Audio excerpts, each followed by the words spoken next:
മുൻ പ്രധാനമന്ത്രി HD. ദേവഗൌഡയുടെ parliamentary ജീവിതത്തിന് വിരാമമാകുന്നു. കർണാടകയിൽ നിന്ന് ഒഴിവുവരുന്ന രാജ്യസഭാ സീറ്റിൽ ബി.ജെ.പി. സ്ഥാനാർത്ഥി പത്രിക സമർപ്പിച്ചതോടെയാണ് ദേവഗൌഡയുടെ 6 പതിറ്റാണ്ട് നീണ്ട സാമാജിക ജീവിതം അവസാനിക്കുന്നത്. ദേവഗൌഡയ്ക്ക് സീറ്റ് നൽകാത്തതിനെതിരെ ജെ.ഡി.എസിനുള്ളിൽ അതൃപ്തി ഉയർന്നിട്ടുണ്ട്.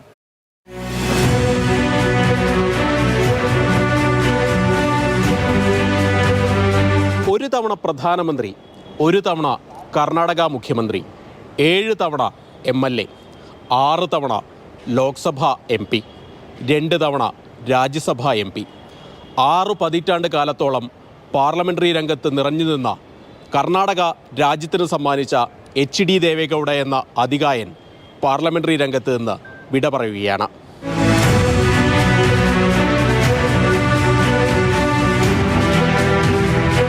ഹാസനിലെ കർഷക കുടുംബത്തിൽ ജനിച്ച് സാധാരണക്കാർക്ക് വേണ്ടി പ്രവർത്തിച്ച് ഇന്ത്യയുടെ പ്രധാനമന്ത്രി പദം വരെ എത്തിയ ദേവഗൌഡ അധികാരത്തിലില്ലാതിരുന്ന സമയം വളരെ ചുരുക്കമായിരുന്നു. 1999 ലോക്സഭാ തിരഞ്ഞെടുപ്പിൽ മത്സരിച്ച് പരാജയപ്പെട്ടു. പക്ഷേ 2002 ഉപതിരഞ്ഞെടുപ്പിലൂടെ വീണ്ടും തിരഞ്ഞെടുക്കപ്പെട്ടു. 2019 BJP സുനാമി അടിച്ചപ്പോൾ ദേവഗൌഡയ്ക്കും അടിതെറ്റി. പിന്നീട് 2020 കോൺഗ്രസ് പിന്തുണയോടെ കൂടിയാണ് ദേവഗൌഡ രാജ്യസഭയിലെത്തുന്നത്. ആ കാലാവധിയാണ് ഇപ്പോൾ അവസാനിക്കുന്നത്. 1953 ഇന്ത്യൻ നാഷണൽ കോൺഗ്രസിലൂടെയാണ് എച്ച്.ഡി. ദേവഗൌഡ രാഷ്ട്രീയത്തിലെത്തുന്നത്.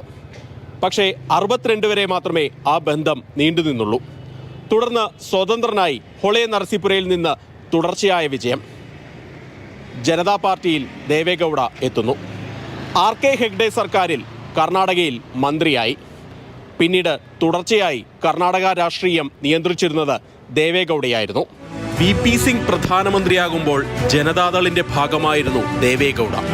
ദളിലെ ഒരു വിഭാഗം BJPയുമായി ചേരണമെന്നുള്ള നിലപാടിലേക്ക് എത്തിയപ്പോൾ പാർട്ടി പിളർത്തി ജനതാദൾ S രൂപീകരിച്ചു.